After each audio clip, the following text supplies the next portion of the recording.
Okay, welcome back to the Abundance Club and welcome, Erin. It's so great to have you here. This is so fun. This is my first time doing a podcast from the US to Australia, so I'm very excited Ah, here. awesome, awesome. Yeah, extra special to come down under. What's really cool, Erin and I've been already chatting and riffing, and as I'm like, I've got to press record because all of this is so, so good. Where I want to start, Erin, so that everyone gets a sense of you and your journey, you have navigated the what it seems like the full spectrum of entrepreneurship, which is a lot. The roller coaster of the highs and lows. I know I've been through that as well, and we touched a little bit on your journey. So can you share a little bit more about that? You talk about going from broke to burnout and then essentially into more of that, this kind of pursuit of freedom, which I want to chat about more. So was there a moment, like, can you take us a little bit on that journey? In particular, was there a moment or moments which that really shifted everything for you in how you'd been approaching things and then what kind of opened up from that?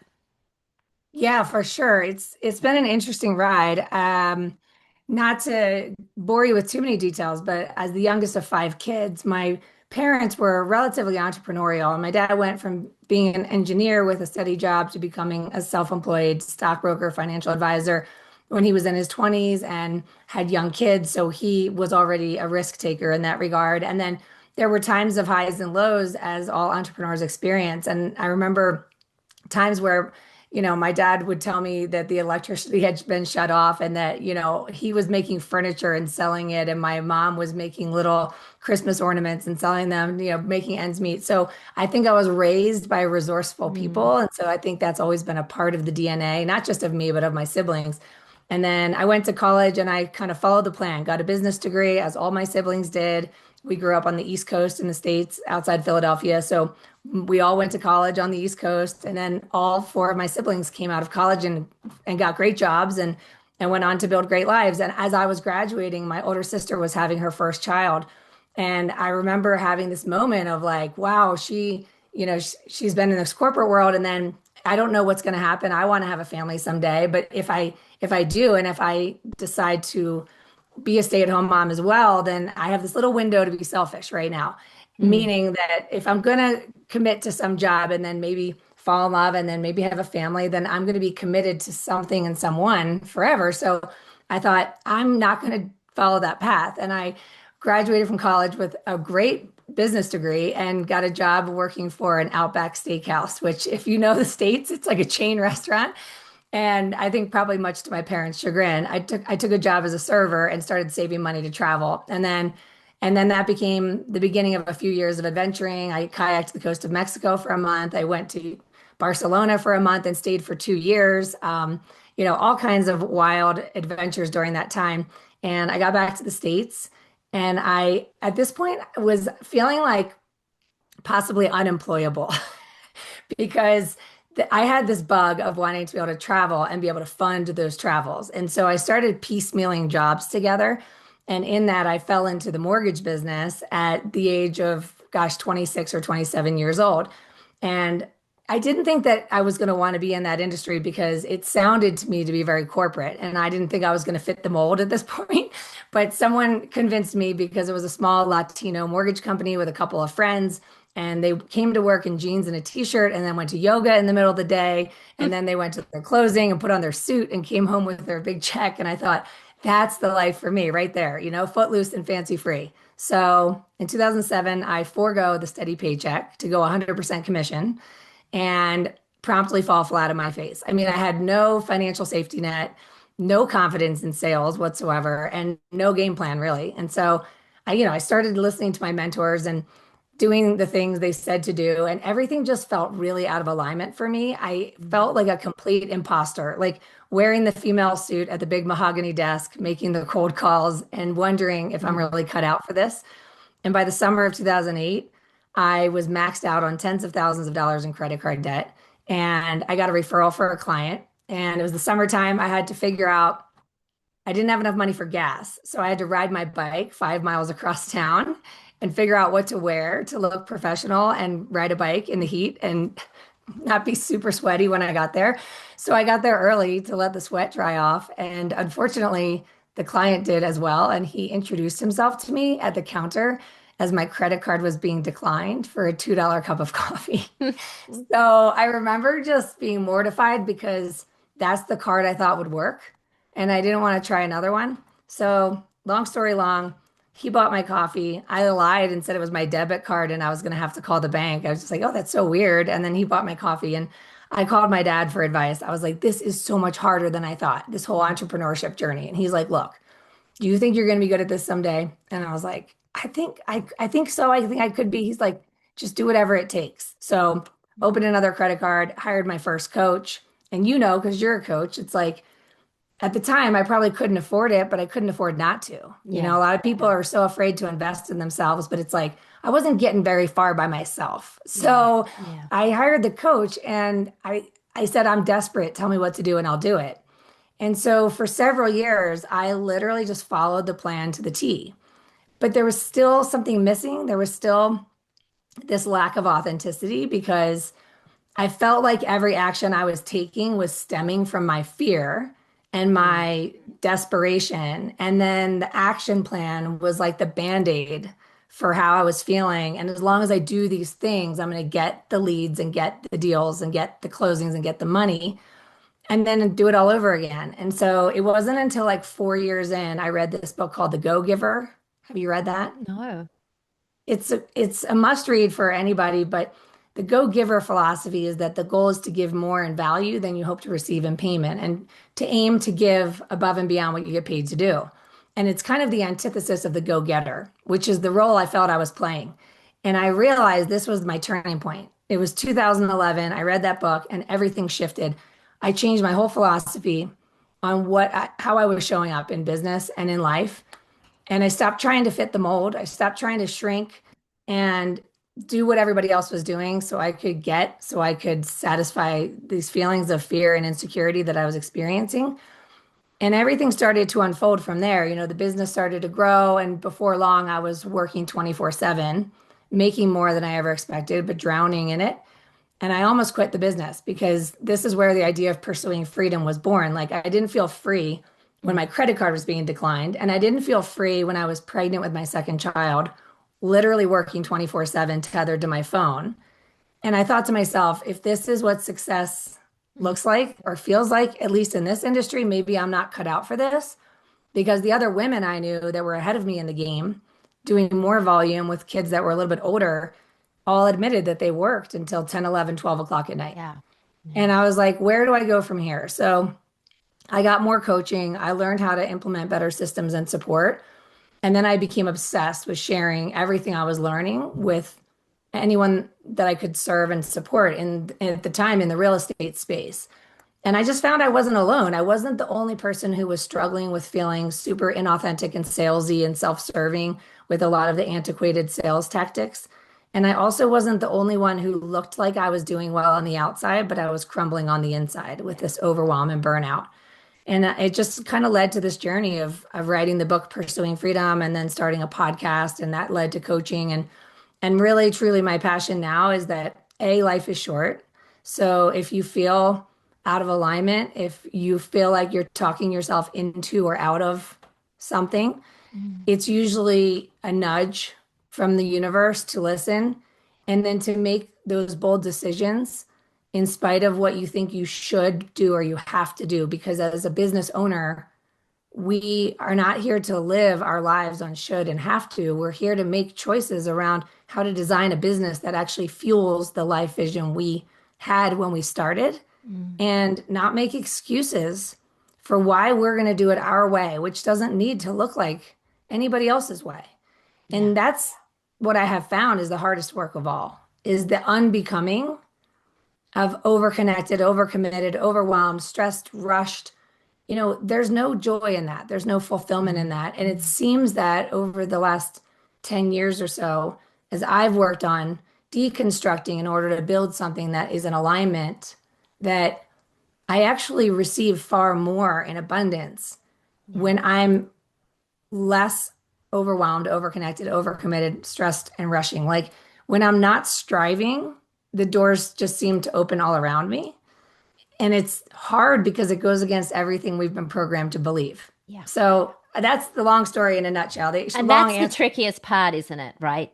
That is the trickiest part in what you said then is it's hard because it goes against everything that we've been taught to believe. You know, the conditioning has been so strong. And I love so much of what you shared there and resonate so much with it. And it's no wonder, you know, that title of pursuing freedom came to you because it was very much in your DNA, it seems. It's interesting because I have a 16-year-old daughter and I have a meeting with her school this morning to discuss, you know, a pathway, that the kind of the career pathway. And she's 16. She's like, I really don't know. And you mentioned there about like taking that, doing the business degree. And I did that as well. Did the business degree, tick, done that. And, you know, and I said to her, you can take some space when you finish school, like go and be free. And obviously that was something that was coming through for you really strong in such an important aspect of what your soul's here for, right? Like our soul is seeking expansion and expression and freedom. And this pursuit of freedom, it really is this pursuit. And I want to go into this more because so much of the time we think that freedom comes at the end, right? It comes as a byproduct of doing the work, going to college and then getting the job and hustling and working your way up and doing all this and then I will feel this, right? It's like we delay it. It's there at the end as the byproduct. How has this shifted for you? Like what does it actually mean for you to kind of, obviously you've re-engineered that for yourself where it's freedom is more of the portal or the state that you allow yourself to tap into, and everything else is a reflection of that rather than it being that end goal. How has that shifted for you now? And what does freedom really mean for you in your business? Well, you hit the nail on the head because years ago I started thinking maybe I need to rebrand this as claiming freedom instead of pursuing it as if it's a destination. And I think that, it started about, like I said, 10 years ago. I read a book by Hal Elrod called The Miracle Morning. And Mm, I started my day differently. It used to be just get up and hurry up, get up and go, tethered to my phone, so much to do, so not enough hours in the day, just this constant state of like racing and never feeling really present. And so the first thing was adopting a morning routine and realizing that when I take care of me first mm, and I slow down, I feel as a byproduct instantly already free. Like I feel more present, energized, peaceful, focused, excited, enthusiastic, hopeful. And it doesn't take long to shift along that emotional scale. And I think those are the words that we imagine we would feel in the having of the definition of freedom. Like mm, when I have more money, I'll feel more present, more engaged, more whatever. And then we become overwhelmed and we say, when things slow down, I'll feel, right, more present, more at ease. And so, in essence, everything we've ever identified as a desire is because of a feeling we imagine in the having of it. And those feelings are available to us every single day. So, as these years started to unfold from 2015 all the way to 2020, I started making a lot of bold decisions that seemed crazy at the time because mm, I felt like in those quiet moments, I would receive sort of an impulse to act on something. For example, we bought a condo in a ski town, but we were living in Denver. So the ski town was an hour and a half away in Colorado. And after just about 9 months of being here every weekend, I really wanted to live here full time. But I thought I can't because of my business in Denver, our friends, our family. And so we sat down, my husband and I went through all the reasons why we say we can't. And I mm. learned in those moments that everything that follows because is fear. So I Yeah. can't do that because, and then fill in the blanks. That's a story, right? It's just fear. And so we challenged each of those reasons. And then we came for the summer of 2016 and we debunked all the myths. As a result of moving here, we opened another office. Our business grew even further. It actually doubled. And all my fears were proven wrong. And so then when 2020 rolled around, we went on a 6-month RV road trip and homeschooled our kids. And I thought, this is going to put me out of business. Or I started hiring people into my business and removing myself from activities that no longer energized me. And every time I fired myself, I thought, this is going to put me out of business because our ego gets in the way. The fear keeps us stuck in the old, habits and behaviors. And so then it kind of became curious, right? Like, okay, I thought that was the biggest risk and it became my smartest decision. I thought that was going to be Mhm. really irresponsible and it actually resulted in growth in the business. Like none of these things actually turned into everything got better. And so I kept on getting more and more curious. And that's really what the journey's been. Even the last 5 years from 2020 has been like, I'm getting this, I'm getting this impulse or this idea. And then your brain activates to say why I can't or I could never Yeah. or why I shouldn't. And it's like, but what if that impulse is there for a reason? What if there's actually some divine guidance there? And it's like, so how could I make that happen? And it's just kind of continued like that. Like it's just making life more interesting, right? Like if we could believe that life is going to be a journey of expansion and growth and learning and mastery and then a new desire and then going for that new desire and just kind of like an ascension, Yeah. upwards. Yeah. It gets more curious about the unknown than needing to fear the unknown. I love that. I love the word curious, how you've described that as well, like curious about the unknown, because, and I'm sure you've seen this in your experience with people who feel like they are being guided towards something and they might not use that language. I mean, as you said, the impulse, right? The idea and the impulse, and what if that is divine guidance? And what if I chose to lean into that more than my fears? But we have been programmed or conditioned in a way to really place emphasis, to really trust in those fears as being real. And as you've said, as you've alluded to, it's really, you're able to debunk it. You could see that it was false. So what would be then your advice to someone that is feeling the impulse, that is feeling that, gosh, I would love it if I could do my own thing. I would love it if I could branch out and do that and leave this safety. It's perceived level of safety though, isn't it, of the kind of the job that I'm in or the business that I'm in that's not creating fulfillment for me. But they're met with those feelings. They're met with the fear. How can we start to soften those edges and learn to trust in the impulses more than the things that are pulling us back into the Yeah, familiar so past? I honestly think this is the work, right? So the first thing is just getting a piece of paper and fill in the blanks. I wish I could Mm. fill in the blanks, let it out. In my dream life, I am, Yeah. and then write it out, okay? And then listen for the brain to activate because it will always activate. There will always be fear. We can't really outgrow that. And so when it says, but, I wish I could, but write that out too. It's okay to get intimate with the stories that have been deeply embedded in our minds Mm. that we've picked up along the trail. It's okay to get intimate. So after I fill in the blanks with but, then I start to evaluate where did I pick that story up? Is it true? And also, we can do a little bit of reflection. So going back to, let's just say your 20-year-old self. Mm. And where in your life have you already exceeded the expectations of her? So, where have you either earned more, or maybe you've run a marathon, or you've climbed a mountain, or you've gotten married, you've had kids? Like, did she know that any of that was really possible? And usually, somewhere in your life, you can pinpoint where you've blown your own mind. Like your life is Yeah. so much cooler than you ever expected, and or something has happened that you could not have anticipated.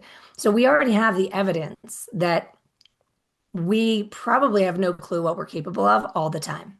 And I think that what happens is we get to that destination of what we think achievement looks like, and then we start to feel the lack of fulfillment.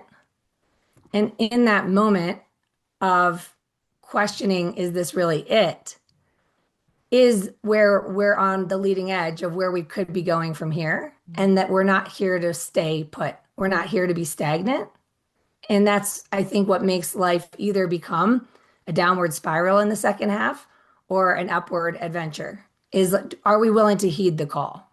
Mm. Because once you've achieved mastery, what often follows within some amount of time can be boredom, it can be burnout, it can be just questioning, is this enough? Is this what I wanted? Like I know I wanted it at some point, but here I am. And so from there, I always bring up the idea of like, did you ever break up with somebody? Like, have you only been in one relationship your entire life, or have you ever had a breakup? And it's like, well, if you've ever broken up with somebody, did you instantly give up after your first breakup? Mm. No, you moved on, right? But there was a point of no return moment there. And then in your career, like, have you ever quit a job? Have you ever left a manager to go work for a different company in the same field because you didn't like the leadership? So if we can be a witness to how many times in our lives we've done the scary Yeah. and we've exceeded the expectations of what we thought to be true for us, Mm. we have all the evidence we need to Mm. know that we've probably just scratched the surface. We're very clueless because we're limited by our mind. The mind is always going to activate and try to keep us safe. And on the other side of those things that feel like nuts, like, am I really going to break up with this person? Am I really going to relocate to a different country? Am I really going to quit this job? Like, yeah, I'm going to really do it. And it's like, why do we lose that muscle? Like, let's build that muscle as we Mm. age, as we Mm. grow older. Let's get curious about it and keep on challenging the limitations of the mind. Yeah, I love that. And I think that's such a beautiful way as well is we don't often do that, like to look back and go like just show your body, like show your nervous system that you've done things before, right? When you thought that you had this big mountain in front of you and that you can look back now and go like I thought that was going to be really hard, but look how I made it through. I think that that's so beautiful. Talk to me about this identity letting go as well and this really important. So obviously it's meeting those beliefs, it's meeting those often those subconscious beliefs. And I love that you asked that question. It's very Byron Katie, like, is this even true? Like, is this true? Or whose voice is that? Where did that come from? And so identifying where the story is, that story that's just on repeat, where it's coming from, who it's coming from.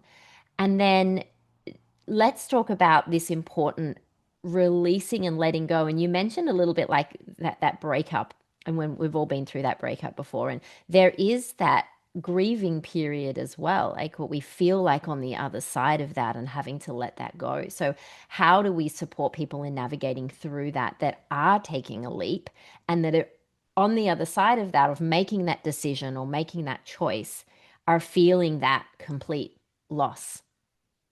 And what that is, like that loss of like, oh my God, and that real visceral feeling in their body of like, this feels really, really unsafe and unfamiliar, right? Would you see Yeah, that as like that loss of the identity? I like to use the visual of the butterfly because the caterpillar is crawling along and going very slow, right? But as fast as it thinks it can go. And then it goes into the cocoon in the chrysalis and it dies. It actually dissolves Mm. inside and becomes the goop that becomes the food for the butterfly to emerge as its full potential. Mm. And that's a painful process. It's Mm. not pretty. And what's really interesting about the butterfly and the caterpillar is they have no cellular similarity. Mm. And I think about that as I think about the chapters of my life, you know, from when I was 2008 having my credit card declined to 2012 making more than I ever anticipated, but really out of alignment and feeling like a slave to my own success, to taking the risk to hire people into my business, being absolutely terrified of that, to seeing my business more than double as a result of removing myself as the bottleneck. And this, as the story evolves, right? The truth is that if you look at my business in 2022 and you look at even 2012, they were unrecognizable. There was a version of me that had to die to evolve to become the fullest potential. And I think that life is in some ways a series of death and rebirth as we continue to heed the call. And I think that it can be really interesting and fun, and it's not over until we're not in these physical bodies anymore. So like it's not over till it's over. There's no more like playing small, and there's no more limiting what's possible for me. And with everyone I look at, it may have been in the community we're a part of, but I heard someone speak recently about if you can imagine a cloudy day and the clouds represent your fear. your limitation, what you think is, it's only as far as you can see. And we know that the sun rises every day, it's constant. And on the other side of the clouds, there is sun, right? And with coaches and mentors, it's so funny because they're looking at you and you're seeing a cloudy day and they're laughing because they can see on the other side is this bright, huge blue expansive sky. And they're like, girl, you have no clue. It's like Mm. just part the clouds and it's all of a sudden, and it Yeah. happens all the time. Yeah. Like we've all experienced those turning points where something shifts. We meet a really cool new person, a new client walks into our life. We didn't script it. We didn't hunt them down. We didn't make it happen from our fear-based analytical brains. The stars aligned. So much of our life that's amazing was actually pretty unscripted. Mm. You know, it's just a matter of what you say yes to. Mm. So if we can recognize that, I think there's a limitless amount of opportunities that could be the next right step.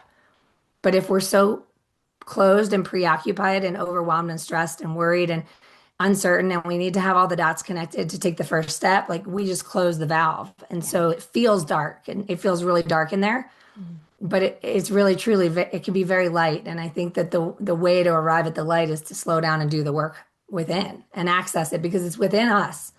And when you ignite that flame within you, you become like the lighthouse in the storm and the ships come to port, not because you went out to sea to find them. Yeah. Does that make sense?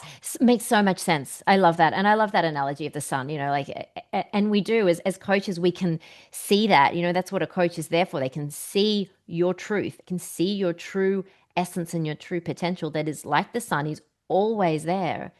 It's just the clouds, the limiting beliefs, the perceptions are the thing that's in front of it, that's clouding it, that's concealing it, right?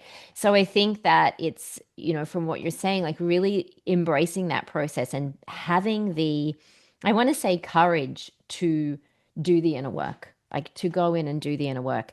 And that can feel like the caterpillar, like really, really squeezy and really, really uncomfortable. And I love that analogy as well. It's like I've heard someone refer to it as like, I can't even remember. One of my clients refers to this like it's just like you're in this compressor, like the actual what happens in that chrysalis for that caterpillar is it just completely dissolves, doesn't it? And a whole new. So if we can really find a level of comfort in knowing that this is part of the stages and that there is a whole new, and I know for me, and I spoke to you before we came online about releasing the business, selling the business that I had for 15 years. And I can look back now. At the time I thought, I'm ready. I'm going to just jump into the next thing. Right? I'm ready to just go and do my own thing as a solo entrepreneur, and here I go. And like life was like, there's a process here for you. Like you actually need to sit with it. You need to let go of that. There's some healing work that you need to do. And I could recognize that there was that part of me that just so wanted to move to the next thing. So wanted to start the business, wanted to be in it and move to the next thing. And life is going to really show you what you need to move through. And for me, it was being in the void for a while and being Yep. in the stillness and coming back into that alignment. And if you can have someone to support you through that, I think it's so so important. But I love the way you spoke about really you coming back into that alignment with yourself. Like for a while, you were in the jobs that felt like you were fitting into somebody else's idea of what success looks like. So talk to us about that real shift in alignment and what becomes possible when you actually just really start to say yes to you and yes to that inner calling. And what does that look like for you in your business now when like how do you know when you're out of alignment in the things that you're doing? What is that thing that brings you back on track when you feel like you're drifting off?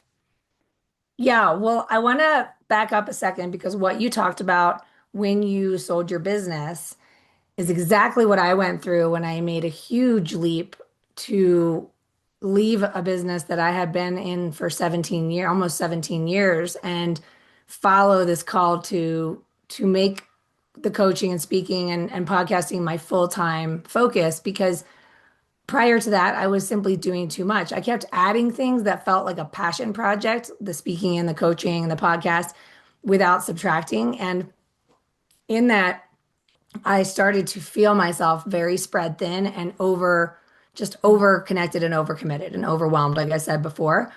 And so when I made that really scary decision to take the leap, my fear immediately started telling me, you got to hurry up and get going, get doing, get networking. Like I have this huge network I can leverage, I can reach out. So, I mean, my default to the action plan was very, very loud.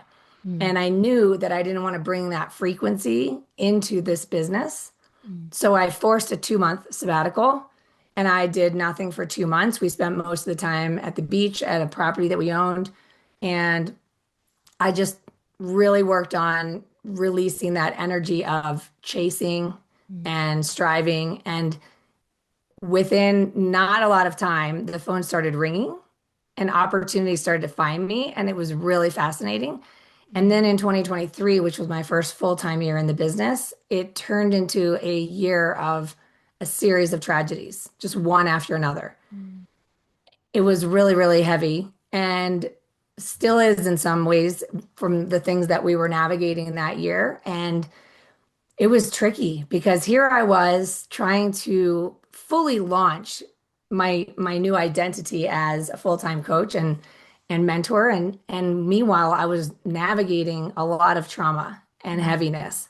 So I actually had to go so much deeper with this spiritual work in the morning to just simply check in. Where am I?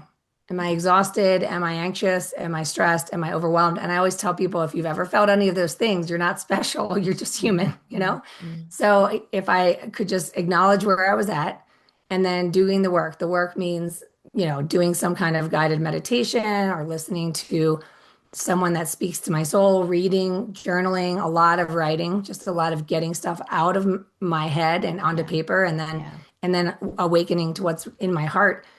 And then from there, just reminding myself to surrender and be curious that I don't need to figure it all out today.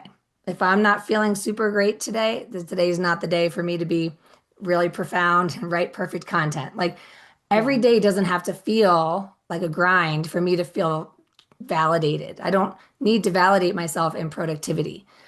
And it's really just interesting because you know what it feels like to be energized, to be excited, to be enthused, to feel like you're just taking inspired action all day, every day. And you know what it feels like to be like, what should I do today? What could I do today? I'm freaking yeah, out. Look at my bank account, look at my savings. Like, what am I thinking? What was I thinking? All that chatter.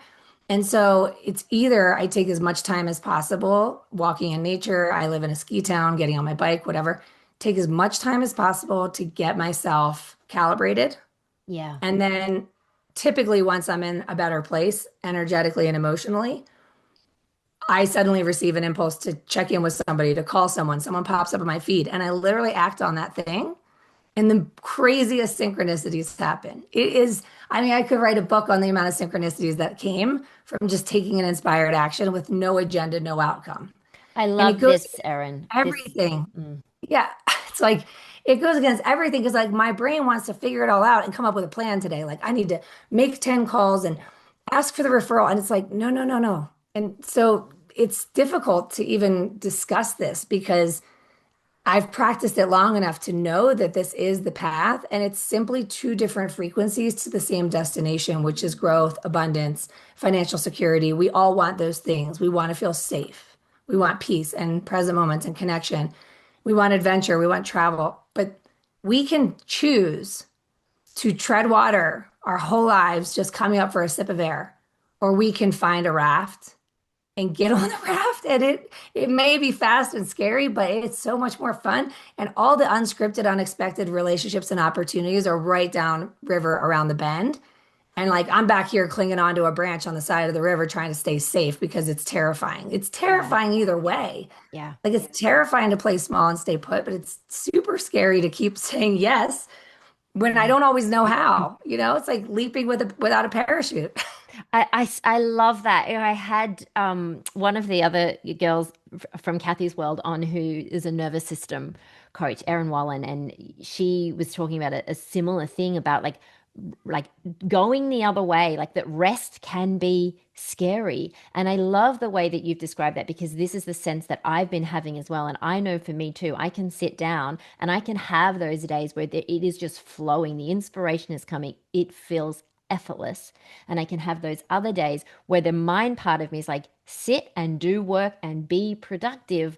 But it feels like you're just trying to push something up a hill. So I love, this piece I think is so important what you talk about in those moments. What would it be like if instead you chose to have a rest, take yourself out in nature, go shopping, whatever it is. And we meet then, we really meet the shadow part of us, the ego coming up and having its protest.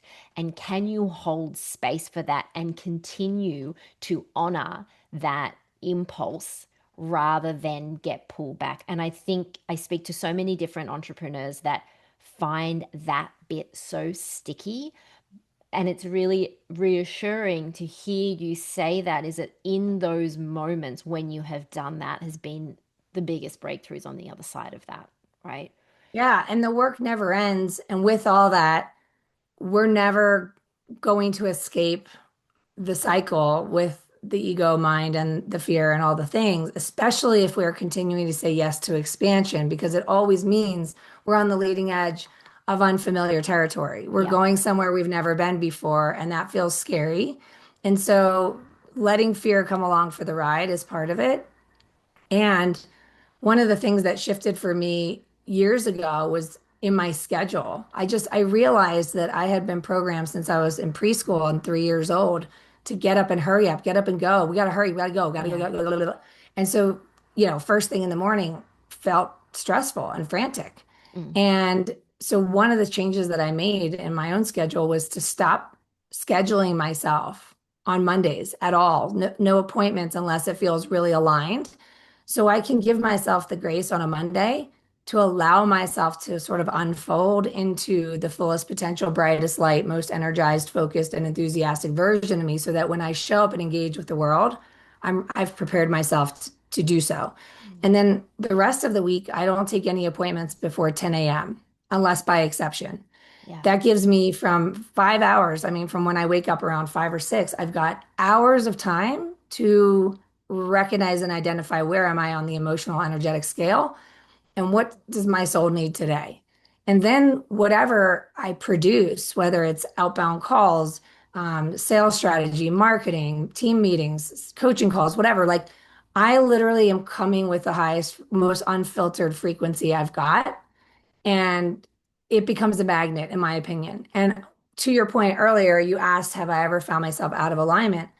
And I did even just a year ago, because that first year of 2023, things were happening and unfolding for me because I was doing the deep work. And then in 2024, I noticed myself start to connect to the energy of colleagues in mastermind groups and things that had more striving energy, more action taking, need to do this, so much action. And I kind of started to tune to that frequency and I started to feel the lack and the frustration. And I'm not there yet. And the Mm. conversion ratios and the outcomes. And I was getting tethered to that.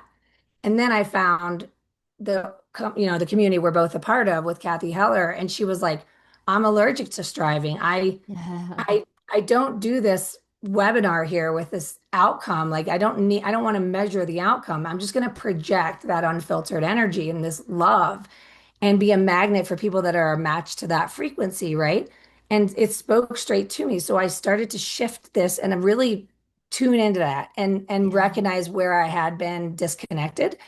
And what's happened just in the last few months is that the synchronicities, the people I've met, the collaborations I'm creating with other coaches and other communities, like the limitless abundance energy where it's not like me just here on an island trying to figure it out by myself, lost in my own Mm. walls of my fear and overwhelm. And I can be a witness to how when I was operating out of alignment in that frequency of scarcity and fear and make it happen, that I was a match for that frequency in Yeah. somebody else. Yeah. So the clients that were finding me, and I'm not saying we are all, none of us have mastered any, there's no such thing as mastery or there's no finish line for this work, right? It's just that it's incredible how much clarity I can see and feel when I project the highest and best version of me, and what unfolds for me feels like magic. Mm, When I'm in scarcity and fear and I'm like, make it happen, hustle, just, I go through these seasons where I'm like, it's fine. I'm just going to sprint this season and then I'll rest and recover. But I yeah, overschedule myself, and I end up having a calendar filled with calls, and I'm drained energetically. And then I realize, like, everything that comes in feels heavy and hard. yeah, It's the difference. It's a radical difference in how it feels. And I think I'd rather have it feel like magic most days. I know that I have to do the work to allow the magic to happen. And it's tough because I'm in a world, like, I'm still in the real estate world, and I was the person who used to teach the business planning, goal setting, goal achieving workshops, and how to create a tangible action strategy to get you to that outcome. And now I'm starting to understand that even in identifying sometimes the specific goal, the outcome, because that's coming from my brain, which is yeah. limited by nature, I'm actually limiting the potential. And it feels like the possibilities are way bigger than what my mind thinks is probable Oh and my realistic. gosh. So love. I was just talking about this in my coaching program, like even the intention setting and the goal setting, we are doing it through the filter of the mind. We are still within the conditions and the programming. So we're still kind of tuned into this frequency of probability, right? What's probable? And you've been talking about tapping into your soul, right? And receiving that impulse. And this, it is so, our dreams and our vision is so much bigger than what we could even conceptualize, what we could even comprehend with our limited, mental plane. And this is why so much of the work that I do as well is more around like tapping into not what is the mental vision and intention, but what is this bigger plan here that we chose, that we are choosing to allow to unfold. We can choose to allow to unfold, right? As you are alluding to, and you've been doing in your life. I also love, you mentioned about the different communities, and I found this coming into this space a couple of years ago. I mean, I've always been an entrepreneur, but just operated in a different space of the business owner and having bricks and mortar locations and so forth, and going then into purely being into the online space. That there was a part of me that looked out thinking, oh, this is what I've got to do because there's so much noise. I've got to do it this way. I've got to set this up and this system and blah, blah, blah. Like you, when I found Kathy's World, it felt so freeing. I was like, no, this gets to feel good. And I hate all that part. Like, that just Yes. does not resonate with me. And you probably found this with that initial mastermind that you were part of, it felt very masculine, right? It felt very much the paradigm that we have been conditioned in for so many years. And we are not here to live in that way anymore. Like, particularly as women, we're here to remember that we create through our frequency and through our embodiment, and that it gets to feel good and feel so much easier, right? It's frequency first. So I love that. It's such a great reminder too, Erin, to really be discerning about the circles that you put yourself in, right? The people that you choose to surround yourself with, and to be in those, particularly as an entrepreneur, because it can feel very lonely, to be in those spaces and those circles where you do feel uplifted, where you are resonating on that vibration of infinite possibility, right? Not the probability, right? We're going beyond logic and we are tapping into, okay, like, what is it that I'm here for? And how can I allow that even when it feels really, really, really scary? So I just wanted to reflect that back because I think that's so powerful, everything that you just said there. And we are here to take some big leaps, right? Like, our soul knows no limits. So talk to me about, I mean, I think you mentioned that before about some of the leaps that you took. Like, what would you consider to be more recently, like the biggest leap that you have taken? And can you reflect on how that net was when you took the leap and what you received on the other side of that? Yeah, I mean, it feels constant in some capacities. And some of the leaps come down to even investing in myself and finding the mentors and the communities that feel like resonance. Yeah.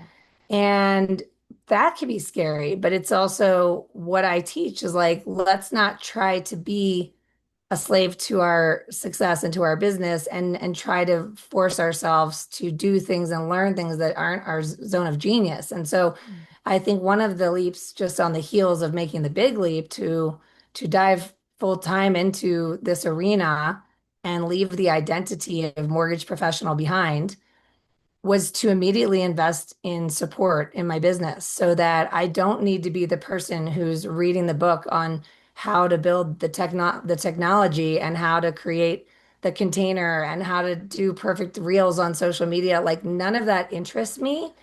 And it's also scary to invest in yourself before you've built the thing you think you're building. And Yeah. one of the things that I've heard recently is if you don't believe in your business enough to invest in it, then why do you expect others to? Yeah. And that's a big piece of it too, is like if we want to create an impact that has a ripple effect, this energy management is actually, in my opinion, the most important thing for me to focus on and to be a witness to what drains my energy and Yeah. what fuels it. And even like these conversations having you and I having together create a ripple effect because if we bring this energy, your energy and my energy together, sometimes it creates right out of thin air, it creates new ideas, new friendships, collaborations. You just never know. Like Mm. so it feels sometimes like a leap to continue to follow this knowing within me that it's it's big and beautiful and expansive and I can't see it all and I don't need to connect all the dots, but to keep on slowing down in order to speed up and to know that as long as I know this truth within me and this is the resonance I bring to everything that I am going to line up. Every day something happens that feels like it came out of the blue. It Yeah. feels like divine intervention or whatever. And as long as I keep being a witness to it, I'm just remembering, I'm being reminded. And so Yeah. then to help other people on that path, regardless of what industry you're in, right? Regardless of whatever framework you're playing in or arena you're in, this is where the power lies. And it's helping more and more people unlock the power within them as I unlock the power within me, which Mm. again, like I don't even know if any of us have scratched the surface of what's possible. Yeah. So Yeah. Yeah. it feels like a leap every single day to resist the urge to get up and hurry up Mm. Mm. and to help other people give themselves permission to do the same Mm. unapologetically. And I don't know, it's really, really fun. So Yeah. um I think I think everyone listening knows that deep down inside we feel called, right? There's some knowing within us, and then we can hear what the brain is saying and trying to talk us out of that leap or trying to talk us into staying stuck. And we want to have it all figured out, and we never will. So, but Mm. I always say to myself, lighten up, Mm. like look for a reason to have fun today, look for a reason to have an impact today, and all the opportunities will follow that contribution and that authenticity. So beautiful. And those little micro leaps all compound as well and build your trust muscles too. So I think that that's really important is like we've got the big leaps, but as you said, just those choices that you make every day to continue to choose yourself, right? I think is just so, so important. So just to finish off, going back to that younger version of you that was struggling to pay, that had the declined card, like if you could go back, what would you say to that version of you now from the wise you that you've tapped into, you've remembered who you are? What would you say to her? I would just say, you got this. Keep Mm, going. mm. And that's what I think my future self is saying to me every day too. You know, Yeah, yeah, it's like we're always, I mean, you go back to your younger self and you realize how we allow ourselves to be gripped so tightly and controlled so deeply by the outdated programming in our mind. And that's all it is. It's just outdated programming. yeah, And I'm sure you've heard it in one of the healing sessions that we've had access to, but just the idea of like we all pick those fears up along the way in moments of feeling unsafe, yeah, or insecure or criticized or judged or like a failure. And so those fears become so deeply embedded that they still can sort of dictate the choices we make many, many, many years later, right? Sometimes decades later. And so if we can get intimate with those and say, thank you so much for trying to protect me back then, but I'm not the same person anymore.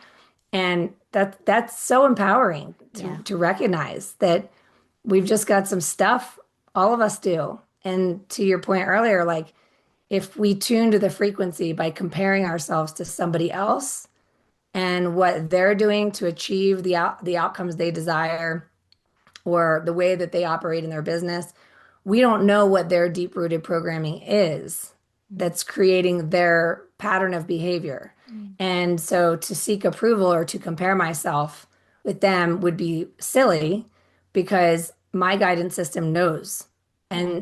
And so it's an interesting thing. Like I want to connect and love and support and whatever, being in community with so many people, but I also want to be a witness to what happens to my frequency in certain situations Mm. and then say, no, I'm gonna grab my energy back, right? I'm gonna hold on to the light within me. I'm not gonna let it be diluted Mm. by spreading it out too far in the wrong directions. Mm. And that Which aspect of you, that future self, or that evolved wise you, what is the frequency that she is asking you to really amplify at the moment for you that's going to bring you forward? What is that particular frequency for you, do you think?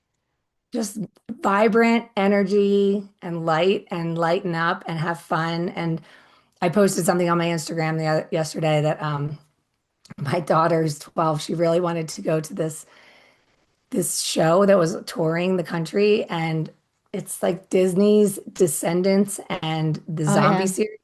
And they're basically like, high school kids that are singers and dancing and all the things. And when she brought it up to me, it was 3 days before, and it would require us driving down to the city, stay in a hotel, buy the tickets. And I just instantly said no. Like I was like, no, no, no. We've just been going nonstop. We don't have time for this. I wasn't planning for that. I wasn't thinking about that in the budget. I could a million reasons. No, no, no. Yeah. And one of my affirmations when they were younger, when I realized I was so lost on the speeding train going off the rails, and I was so distracted and preoccupied and stressed all the time. And I decided to create an affirmation that said, I'm a present, fun loving, and adventurous mom. Mm. And so, as often as possible, when there's an ask my first instinct is no, I say, why not? Sure. You know what? Why not? Let's go. And then we had the best time ever. And same thing with my son. Like he's trying to go to this concert, and we just found out they're playing in a park in San Francisco. And I was like, let's get on a plane. Let's go. Mm. So I hope that my future wiser self looks back and is pleased with the amount of times I said yes to life, and not got lost in what I should be doing or have to be doing, but Mm. instead, like, what sounds fun, what sounds interesting, because I swear to God, the more fun we have, the more things find us. It's Yeah. so Yeah. Yeah.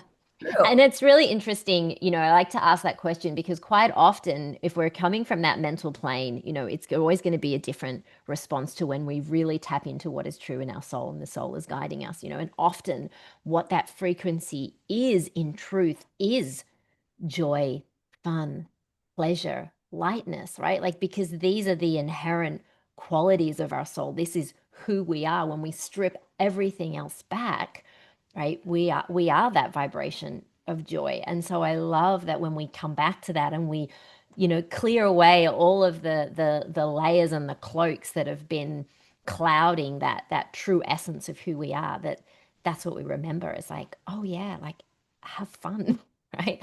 Lighten up. And I love that. And what you're speaking to is so perfect as well, because it's really disrupting that pattern, isn't it? Of like the way that we do things. It's that straight automatic reflex response and going, oh, you know what?